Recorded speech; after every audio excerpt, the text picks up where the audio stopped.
بسم أبن ولدن منفس قدسن حد أملاخ أمن آمين. مزمور داويت معرف 39 بزقبرو كله خط انقق يبلكو بملحسي كي سحت كأ كفؤ سب أبتقين كلو حانت أكوا ايك الزاربن يبلكو حانت قال كي تزاربكو سقبلكو صبوق كام الزرابكوا سقبلكو كان زايقنا قددي لبيا وشت اي نددي كستنتن كلو خقا مليسو قددي شعو كم زيلة تزاربكو እግዚአብሔር ከመይ ዝበልኩ ሓላፊት ምዃነ ያፍልጠኒ መወዳእታይን ድክዕ መዓልታተይን ክንደይ ምዃኑ ኣዘክረኒ ድማ በልኩ እንሆ ንመዓልታተይ ከም ናሕ ስድሪ ኣሕፀርካየን ዕድመይ ኣብ ቅድሜኻስ ከም ምናምን እዩ ብሓቂ ሕይወት ወዲ ሰብ ሽው ኢሉ ከም ዝሓልፍ ንፋስ እዩ እወ ሕይወት ወዲ ሰብ ብሓቂ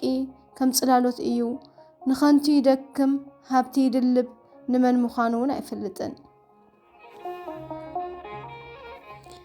ሕጅኸ ጎይታዬ እንታይ ይጽብእ ኣለኹ ተስፋ ያባኻ እዩ ካብ ኩሉ ኣበሳያና ግፈኒ መላገጽ ዓያሱ ኣይትግበረኒ ከምዚ ኢለ ኽሳቐ ዝፍቐድካ ንስኻ ስለ ዝኾንካ ስቕብል ኣፈይ ኣይከፍትን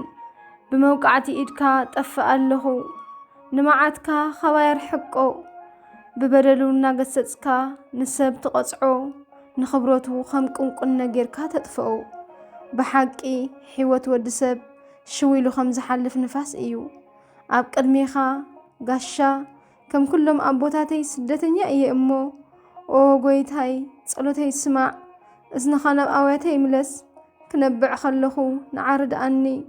ቅድሚ ምማተይ ቁርብ ክሕጎስ በይነይ ሕደገኒ ኣብ ቅድሜኻ ጋሻ ከም ኩሎም ኣቦታተይ ስደተኛ እየ እሞ ኦ ጎይታይ ጸሎተይ ስማዕ እዝንኻ ናብ ኣውያተይ ምለስ ክነብዕ ከለኹ ንዓርድኣኒ ቅድሚ ምማተይ ቁርብ ክሕጎስ በይነይ ሕደገኒ ሃሌሉያ ለኣብ ሃሌሉያ ለወልድ ሃሌሉያ ለመንፈስ ቅዱስ ኣሜን